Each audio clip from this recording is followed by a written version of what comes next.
Not every artwork is a masterpiece. Pablo Picasso created about 50,000 works in his lifetime, but we only know about the Guernica and a few of his weird portraits of women.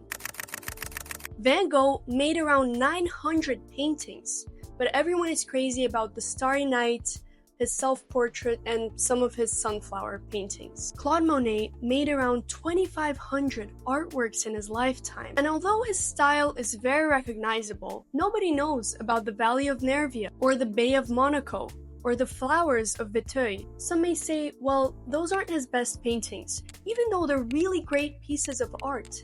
And that's exactly the point. Monet and other artists created hundreds of study paintings. In fact, one of the most famous artists, Leonardo da Vinci, created more study paintings than actual final pieces of art. This may also be because his paintings didn't actually survive to this day. What I'm trying to say is that as artists, sometimes we focus too much on making every drawing, painting, or sculpture perfect, and we forget that art is about experimenting and figuring things out. Pablo Picasso said, "I'm always doing that which I cannot do, in order that I may learn how to do it."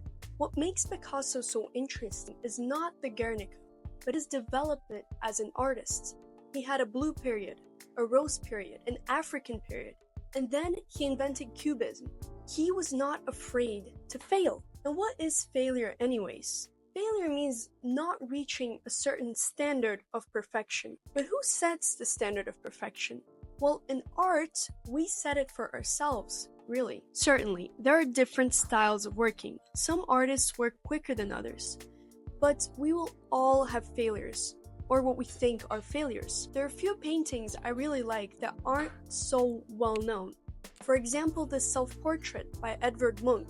Everyone knows about the Scream, but I'm kind of tired of that one at this point. I like this self-portrait. I think it's quite striking. I even created a similar one while I was in university. I also really like John Singer Sargent's Door of a Mosque, but everybody's crazy about Lady Agnew of Lochnaw.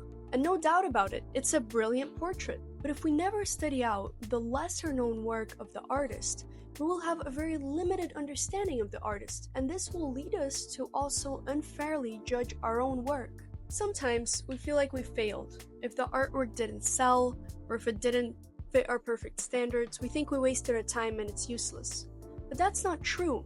There needs to be artworks that are just studies, that are between you and yourself. Salvador Dali said, "Have no fear of perfection, you'll never reach it." He was a surrealist, and he had a pet porcupine that he would walk on the streets. Maybe not traditionally someone you would take advice from, but his point is that if you're over-fixated on achieving perfection, it will lead you to never achieving anything. In the end, when you think you've failed, you didn't waste your time. You've learned something. Count it as practice. And I think especially for us as young artists, we tend to compare ourselves a lot to older and more experienced artists, not giving ourselves space and time to grow. We need to accept that we will have bad artworks. Some just won't work out the way you wanted them to, or maybe it looked good on the photograph, but then you painted it and it didn't look that good anymore. But you're always building up your skill. The truth is that masterpieces are rare, and what we usually see on social media or in museums are the masterpieces. It's the best of the best. That's why it's in a museum. That's why it was recommended to you by the algorithm. It creates the illusion that everything you make needs to be the best of the best. But you didn't follow along artist's process of making all those works. You didn't see the works that didn't make it. And trust me, they exist. Personally, so far, I've only got 2 paintings that actually got accepted to an art gallery, and so many more failures or rejections. It actually took me 4 years of applying consistently to actually get into my dream art gallery. But those 4 years, they weren't a waste of time. There were years of building up my skill. I'm going to have a lot more failures, and hopefully also some masterpieces along the way. But with that, I want to invite you to follow along my creative journey on my social media here on YouTube, as I'll be expressing my thoughts on a lot of different topics in art, as well as sharing with you my successes and failures. So if you like my video, please support me by subscribing to my channel, Let me know in the comments if you've ever failed and what you've learned from that. And I'll see you in the next video.